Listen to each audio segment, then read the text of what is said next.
நாமத்துக்கு மகிமை உண்டாகட்டும். இந்த காலை வேளையிலே நியாயாதிபதிகளின் புஸ்தகம் 6ஆம் அதிகாரம் 12ஆம் வசனத்தை வாசிக்கிறேன். நியாயாதிபதிகளின் புஸ்தகம் 6ஆம் அதிகாரம் 12ஆம் வசனத்தை வாசிக்கிறேன். கர்த்தருடைய தூதனானவர் அவனுக்கு தரிசனமாகி, பராக்கிரமசாலியே, கர்த்தர் உன்னோடு இருக்கிறார் என்றான். ஆமேன். இந்த காலவேளை கர்த்தர் தன்னுடைய பிள்ளைகளை பார்த்து சொல்லுகிற வார்த்தை, பராக்கிரமசாலியே, கர்த்தர் உன்னோடு கூட இருக்கிறார். அல்லேலூயா. இந்த வார்த்தையை அவர் சொல்லும் போது கிதியோன் என்ன செய்து கொண்டிருந்தார் என்றால், 11ஆம் வசனத்தை வாசிக்கும் போது, அதற்கு பின்பு கர்த்தருடைய தூதனானவர் வந்து அபியேசரனாகிய யோவாசின் ஊராகிய ஒப்ராவில் இருக்கும் ஒரு கர்வாலி மரத்தின் கீழ் உட்கார்ந்தார்.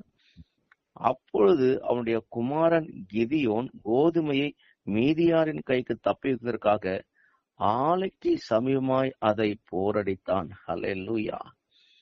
கர்த்தர் ஒரு மனிதனை பராக்கிரமசாலி என்று அழைக்கிறார் என்றால் அவர் சும்மா இல்லை, அவர் போரடித்துக் கொண்டிருக்கிறார். யாருக்கு விரோதமாக? மீதியான் கைக்கு தப்பி வைக்கிறதுக்காக. இந்த மீதியானர் இஸ்ரவேல் ஜனங்களை ஒடுக்குகிறார்கள். அந்த ஜனங்கள் வந்து இஸ்ரவேலுடைய வயல்களை கெடுக்கிறார்கள். அந்த ஜனங்கள் திரளாய் வருகிறார்கள். இஸ்ரவேலுடைய பயிர்கள் எல்லாத்தையும் அழித்து போடுகிறார்கள். ஏனென்றால் அந்த தேசம் பாலும் தேனும் ஓடுகிற தேசம், அப்படி செழிப்போடு வைத்திருக்கிற தேசம் இஸ்ரவேல் தேசம்.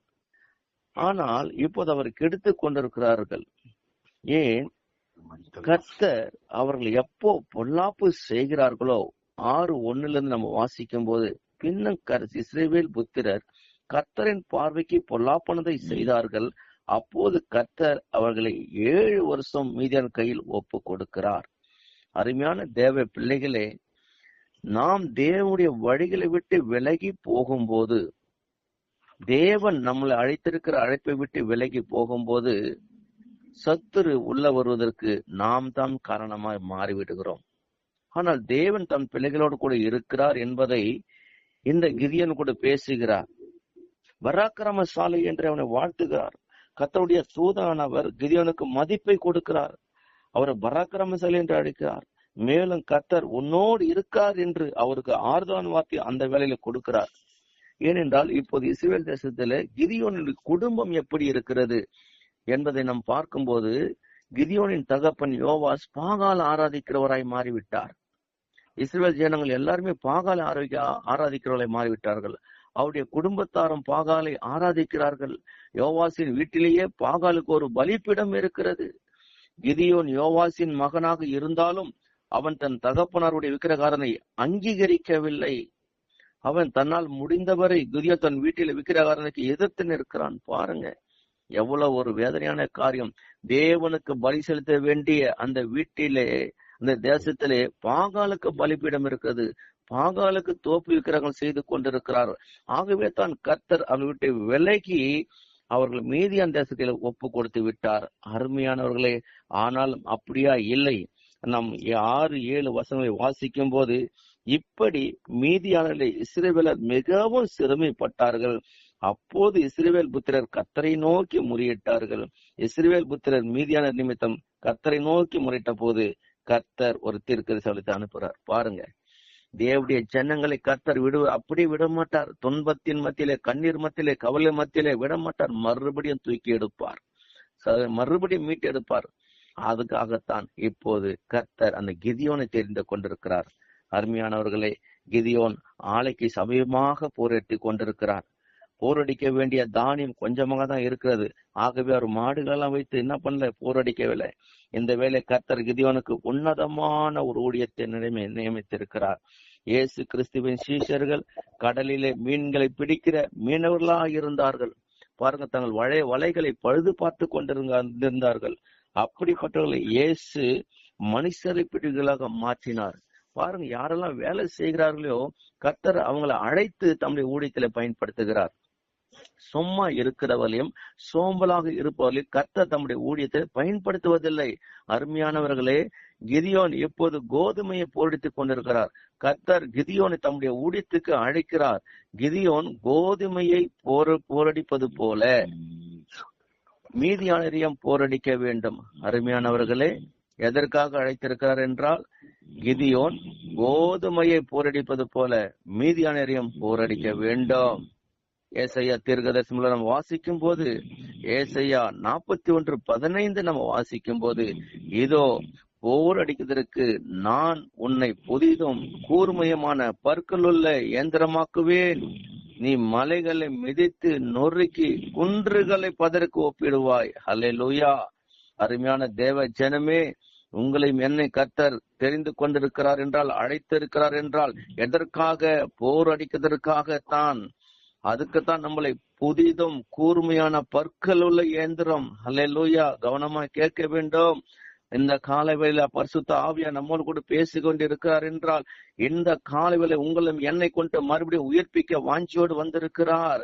நம்மளை எப்படி மாற்ற வேண்டும் என்றால், புதிதான ஒரு பட்டயமாய் மாற்ற கொண்டிருக்கிறார். வருகை சமயமாய் இருக்கிறபடியால் சிறைப்பட்டவர்கள் இருக்கிற சத்துரு யாரெல்லாம் சிறையாக்கி வைத்திருக்கிறானோ, தேவ ஜனங்களையும் மற்ற ஜனங்களையும் நீங்களான மீட்டெடுக்க வேண்டும் என்பது கர்த்தருடைய அபிஷேகம் நமக்கு கொடுக்கப்பட்டு இருக்கிறது. இந்த கடைசி நாட்களிலே கூர்மையுள்ள பற்கள் எதற்காக கொடுக்கப்பட்டிருக்கிறது? மலைகளெல்லாம் உடைக்கத்தக்கதாக, எப்படிப்பட்ட விதமான கற்களையும் கல்பாறுகளையும் மேடுகளையும் குன்றுகளையும் தகர்க்கும்படியாக நமக்கு அப்படிப்பட்ட ஒரு ஆயுதம் கொடுக்கப்பட்டிருக்கிறது.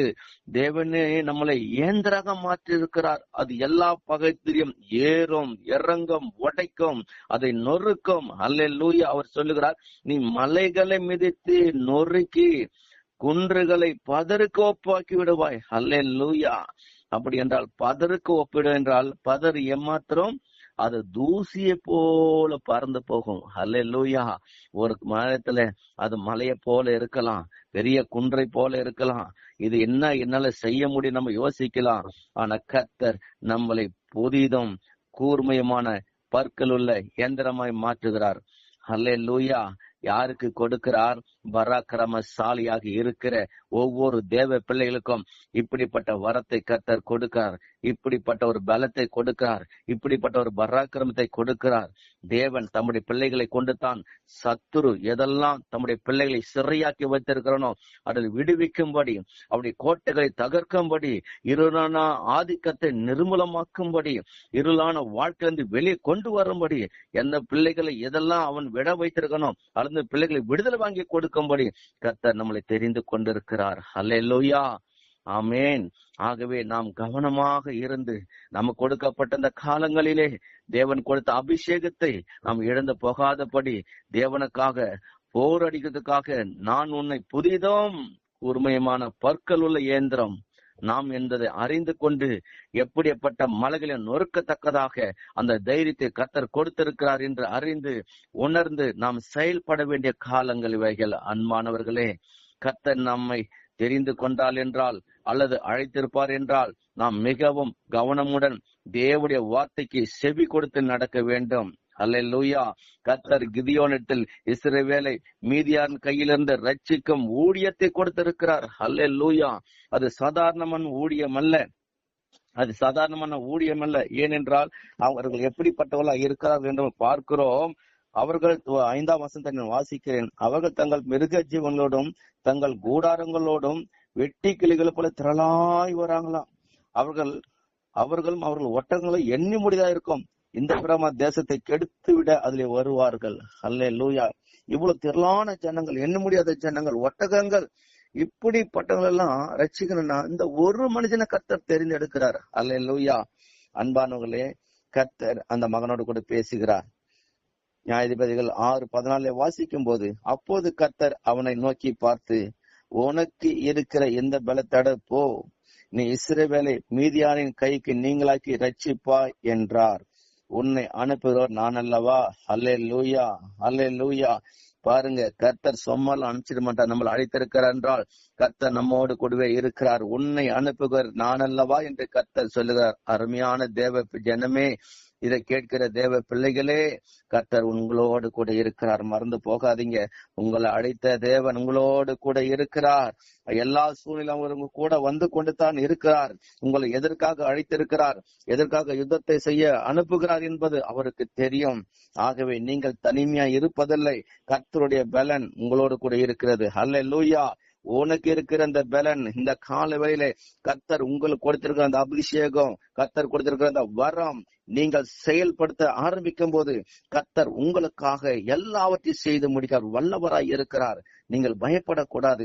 இந்த கடைசி நாட்களிலே எல்லாவற்றையும் குன்றுகளை தகர்க்கும்படியான ஒரு பலத்தை எங்களுக்கு கர்த்தர் கொடுக்கிறார். ஒரு அபிஷேகத்தை கொடுக்கிறார். எதற்காக? இங்கே இருக்கிற எல்லா விதமான பாகாலினாவிலே நிர்மூலமாக்கத்தக்கதாக, எல்லா விதமான அந்தகார இருளை விலக்கி ஓடத்தக்கதாக தேவன் நம்மை அபிஷேகம் பண்ணியிருக்கிறார். ஹல்லேலூயா. ஆகவே எந்த கால வேளையில அப்படிப்பட்ட வல்லமை உங்கள் ஒவ்வொருக்கும் கர்த்தர் கொடுத்து கொண்டிருக்கிறார். மறந்து போகாதீங்க. தேவன் உங்களை கொண்டு தான் நொறுக்க போகிறார். கர்த்தர் உங்களை கொண்டு தான் பெரிய காரியங்களை செய்ய போகிறார். இந்த கடைசி நாட்களிலே யாரெல்லாம் வைராக்கியமா இருக்கிறார்களோ அவர்களுக்கு கர்த்தர் இந்த நாளிலே புதிதும் கூர்மையில பர்க்கமுள்ள இயந்திரமை மாற்றிக் கொண்டிருக்கிறார். நீ சோர்ந்து போகாதே.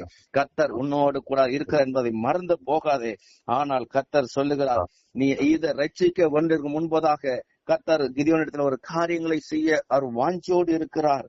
கர்த்தர் நியாயாதிபதிகள் 6, 25, 26, 27, 28 வசனங்களை வாசிக்கும் போது அங்கே கர்த்தர் ஒரு காரியத்தை, முதலாவது மீதியான் கரையை ரட்சிக்கிறதற்கு முன்பதாக முதலாவது உன் வீட்டை சுத்திகரி மகன் என்று கர்த்தர் சொல்லுகிறார். அப்படி என்றால் நீங்கள் நான் சுத்திகரிக்க வேண்டிய ஒரு காரியங்கள் ஒன்று. ஏன் என்றால் 25ஆம் வசனத்தை நான் வாசிக்கிறேன். அன்று ராத்திரிலே கர்த்தர் அவனை நோக்கி, உன் தகப்பனுக்கு இருக்கிற காளைகள் 7 வயதான 2ஆம் காளையை கொண்டு போய் உன் தகப்பன் இருக்கிற பாகாலின் வடிபடி தகர்த்து அதன் அருகே இருக்கிற தோப்பை வெட்டி போட்டு இந்த கற்பாறு உச்சியிலே பாங்கான ஒரு இடத்தில் உன் தேவனாகிய கர்த்தருக்கு ஒரு பலிபீடத்தை கட்டி அந்த 2ஆம் காளையை கொண்டு வந்து அதை நீ வெட்டி போட்டு தோப்பினுடைய கட்டை விறகுகள் மேல் சர்வாங்க தகன பலியிடு கடவாய் என்றார். பாருங்க, முதல்ல சுத்திகரிக்க சொல்ற. உன் வீடு சுத்திகரிக்கப்பட வேண்டும், உன் வாழ்க்கை சுத்திகரிக்கப்பட வேண்டும், உன் ஊழியம் சுத்திகரிக்கப்பட வேண்டும். நீ வேலை எங்கே செய்கிறாயோ அருமையான தேவ பிள்ளையே, அந்த இடத்துல உன்னுடைய வேலை சுத்திகரிக்கப்பட்டதா இருக்க வேண்டும். நீ ஒரு கர்த்தர் உன்னை கொண்டு அற்புதம் செய்ய வேண்டும் என்றால் அசுத்தத்தை அல்ல, உன்னுடைய பாவங்கள் சுத்திகரிக்கப்பட்டு கழுவப்பட்டு நீ பரிசுத்தமாக்கப்படும் போது கர்த்தர் உன்னோடு கூட இருந்து செய்கிற காரியத்தை ஜனங்கள் பார்ப்பார்கள். உன் வாயிலிருந்து புறப்பட வார்த்தைகள் வல்லமுள்ள வார்த்தைகளாக இருக்கும். அதை எதிர்த்து நிற்க ஒருவனாலும் கூடாது. அருமையான தேவ ஜனமே, நீங்கள் நாம் சிறுமியானவர்கள் அல்ல. இந்த உலகத்தில் நாம் சிறுமியானவர்களாக இருக்கலாம். ஆனால் சிறுமியும் எளிமையான கர்த்தர் கைவிடுவதில்லை. அவர்களை கொண்டு தான் பெரிய காரியங்களை செய்கிறார். ஏனென்றால் நமக்கு இருக்கிற பலத்துல நம்ம போக முடியாது, நமக்கு இருக்கிற அறிவில போக முடியாது. இதை நடத்துகிறவர் கர்த்தர்.